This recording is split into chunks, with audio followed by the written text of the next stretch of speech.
Hi friends, in this series of lectures we'll discuss database management system and as you see it is a very important topic as far as your university exam is concerned, when your placements is concerned, in industrial placements you see, and GATE, NET and any other public sector exam you see, database has a very important and consistent weightage.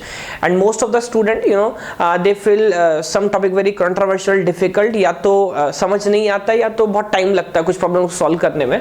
So in this series of lectures I'll discuss some of the important topics in brief. Okay, so first of all I'll start with functional dependencies and keys, then I'll continue to normalization. You see, normalization is a very important question, and find keys like what is candidate key, what is super key, and these questions, what is primary key, what is foreign key. तो ये सारा का सारा जो logic है ना, everything is based on functional dependencies as key and keys. Problem is बच्चे try करते हैं पहले डायरेक्टली किसको पढ़ने का, normalization, and that is where the problem arise. So normalization okay we do, हम समझेंगे पहले अभी यहाँ पे बनाओ कि normalization हम करते क्यों हैं, what is the reason of normalization and what is the tool. So there we'll understand that to do normalization we use functional dependency as a tool. So instead of having a mastery first over normalization, you must first have a mastery over what, functional dependencies. And I'll challenge you, अगर functional dependency पर अच्छे से समझ आया ना आपको, तो normalization is a matter of just half an hour. Let me tell you, just a game of rules. तो पहले अच्छे से काम करेंगे on functional dependencies and keys, and then I'll come to what, normalization. Then I'll discuss indexing and physical structures. You see, एक बहुत important topic है. In indexing we understand how to make our query efficient. आज मतलब consistency is important, but कितने कम से कम time में आप query run कर सकते हो, सर्च टाइम कैसे इंप्रूव कर सकते हैं डेटाबेसेस में. And in physical structures we understand what is B trees and B plus tree, that is what are the physical structures that we require to support latest indexing. You see, like B and B plus tree, although they are data structures, but we don't study them in data structure, we study them in databases because they are specifically applied in only database management systems. So I'll discuss indexing and physical structures, and the last I'll discuss transaction. You say it's a beautiful topic. In transaction basically जो काम हम कर रहे हैं, या आप समझे कि सिस्टम डेटाबेस ऑलरेडी इंप्लीमेंट हो चुका है, but how to study its functionality या रन टाइम पे कैसे किसी चीज को मैनेज करते हैं, concurrency and consistency, everything will discuss in transactions. So I'll discuss all the topics in order. So let me start with functional dependencies and keys. Okay friends, so now let's work on functional dependencies. Okay, see, तो पहले एक बार basic concept हम discuss करते हैं. What is a functional dependency? You see, imagine there's a table and let me have two columns, one is alpha and one is beta. Okay, theoretically they are actually the set of attributes, but अभी समझने के लिए मैं क्या मान रहा हूँ, single attributes हैं alpha and beta, and I'll say suppose there's a functional dependency from alpha to beta. Okay तो पहला मिसकंसेप्शन क्या होता है स्टूडेंट्स को, and why they get confuse, it doesn't mean it's a mathematical function. You see, तो मैं आपसे ये नहीं बोल रहा हूँ क्या on a value of alpha you will compute the value of beta. It's not like that. तो एक बार समझना, of course it's a functional dependency, अभी हम समझेंगे ऐसा क्यों है, बट यहाँ पर ऐसा नहीं है कि मैं आपको अल्फा की वैल्यू बताऊंगा तो आप मुझे अल्फा की वैल्यू कंप्यूट करके बताओगे. इट्स नॉट लाइक कि मैं आपको बता रहा हूँ परसेंटेज और आप मुझे बताओगे, या मैं आपको बता रहा हूँ मार्क्स और आप मुझे बताओगे परसेंटेज क्या है. नहीं भाई, ऐसा नहीं है. Then what does it mean? It only means you see, if there is a dependency from alpha to beta, if I tell you the value of alpha you can search the value of beta. Now that is important. तो ध्यान से एक बात समझना, what I'm saying, ऐसा नहीं है कि if I tell you the value of alpha आप मुझे बीटा की वैल्यू कंप्यूट करके बता रहे हो. No, जब तक टेबल आपके पास नहीं है तब तक बीटा की वैल्यू फाइंड नहीं कर सकते. इट्स ओनली मैटर कि आप सर्च कर सकते हो. अब सर्च कैसे करोगे? You see, if I say the value of alpha is A, like let me have some tuples like A, B, C, D, and let me have some values 1, 2, 3, 4. Now you see, value of alpha जितने भी tuples हैं सबके सबका value क्या है, different है. तो ना इसी, अगर मैं आपसे बोलता हूँ पता है अल्फा के वैल्यू है ए, आप मुझे बता सकते हो बीटा का वैल्यू. तो you see it's very simple. कैसे?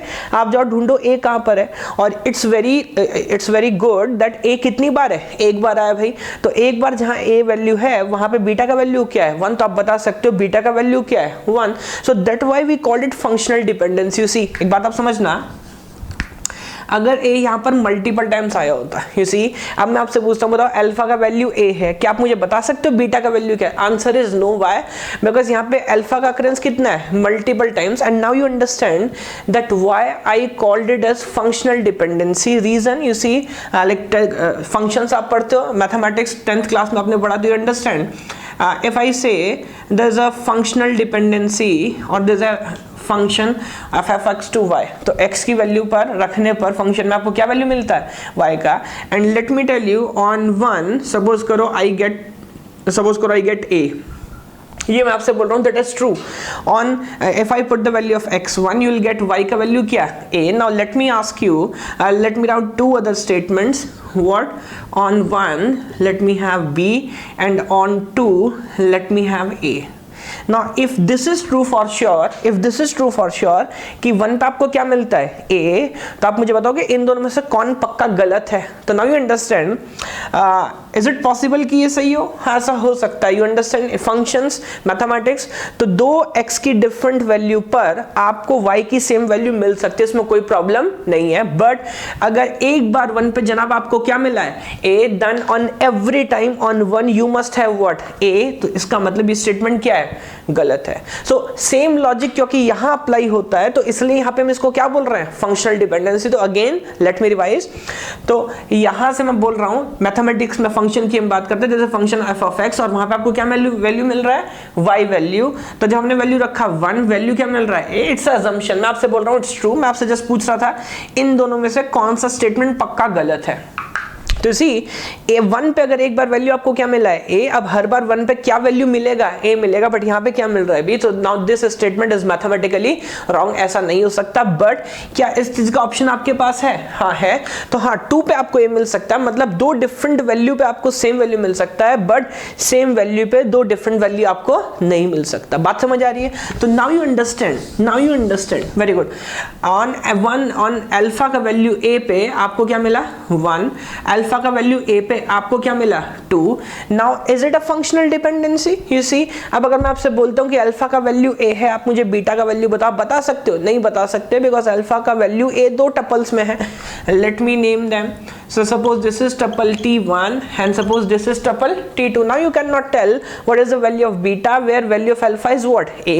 But again you see, if I change it, let me call it b and let me make it 1. Is there any problem?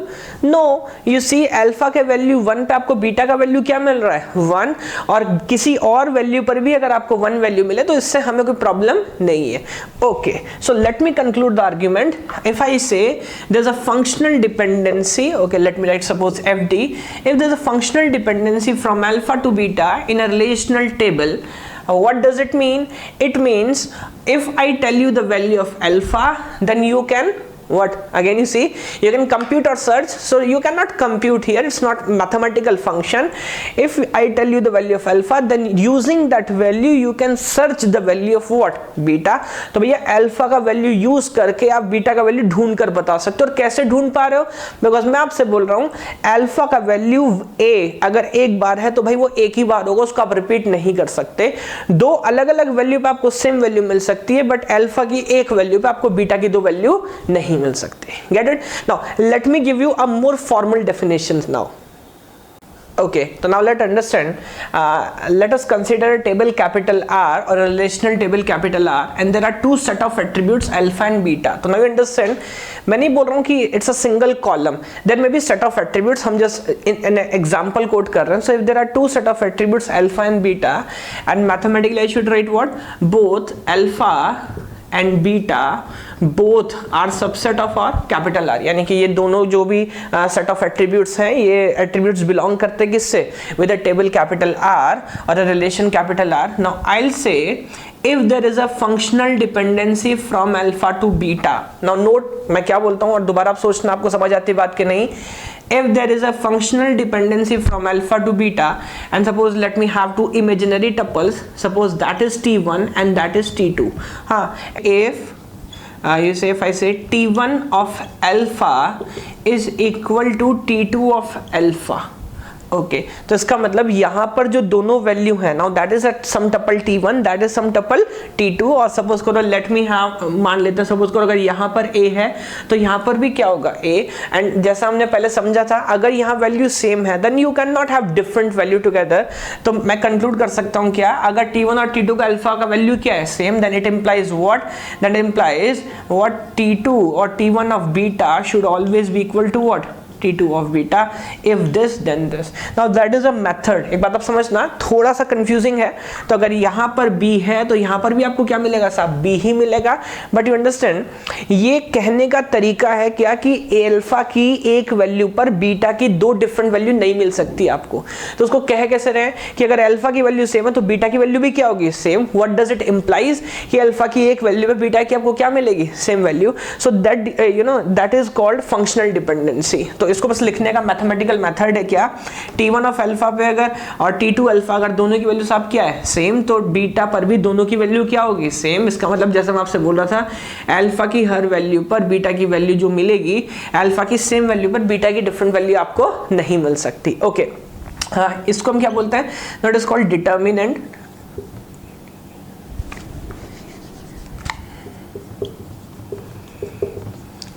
Okay and it is called dependent। It is called dependent। So that is a basic mathematical background for functional dependency। Now these functional dependencies can further be classified into two types। So what are those? Let's see। Okay the functional dependencies can be decomposed of two types although it's just basic but you must understand what term is important। So if there is a functional dependency from alpha to beta so we can say it can be of two types either trivial or we say non-trivial। okay now what does it mean you understand it's quite funny but what does it mean you see if the dependence is trivial we say you know suppose let me ask you a question। I'll ask you if I'll say this means what if I tell you the value of A and B can you tell me what is the value of A। now that is a silly question you see। okay now let me give you an example। suppose in your college you go to account section to check your fee dues or not and then the accountant there ask you sir please tell your roll number your father name and you know blah blah बहुत सारी details and your name and everything else so that I can search you in the database। okay you tell everything he take a while and after 5 minutes he ask you okay sir I find your details and your name is so and so।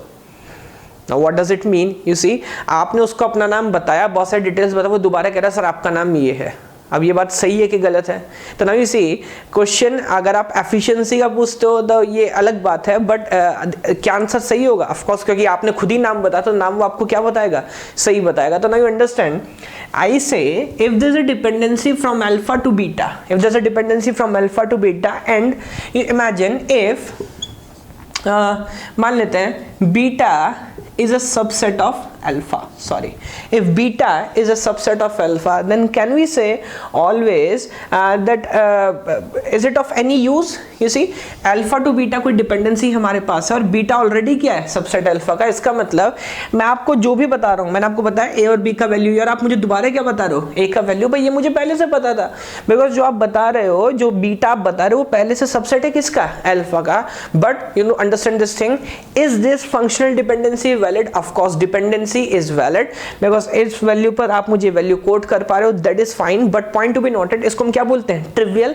So in English में हम बोलते हैं ना trivial means इसका इतना कोई फायदा नहीं है। Now what is non trivial functional dependency again just the reverse case. So if there is a dependency from alpha to beta then beta is not a subset of beta is not a subset of alpha. Now what does it mean इसका मतलब जब आप मेरे को बताओगे alpha और मैं आपको बताऊंगा बीटा का वैल्यू एटलीस्ट कुछ वैल्यूज आपको नया सुनने को मिलेगा तो you will find something new. So it is called non trivial. Basically ये बहुत कॉमन टर्म है बट कभी कभी बात कर सकता है what is trivial what is non trivial. तो जस्ट टर्म क्लियर करने के लिए मैंने डिस्कस किया। तो what do mean by trivial trivial mean okay it's valid but you don't find any new thing. You see if there is a dependency from alpha to beta तो beta already subset है किसका alpha का तो कुछ नया नहीं सीखा मैं like this is the case. And if I say beta is not a subset of alpha for example now if on AB you get ABC ना यू सी एटलीस्ट एक ऐसा एट्रीब्यूट है जो आपको नया सुनने को मिला और नया ढूंढ के आपने बताया, सो दैट मेक्स सेंस. तो this is called what, non trivial functional dependency. तो in future as common sense will concentrate on what, non trivial functional dependencies. Okay.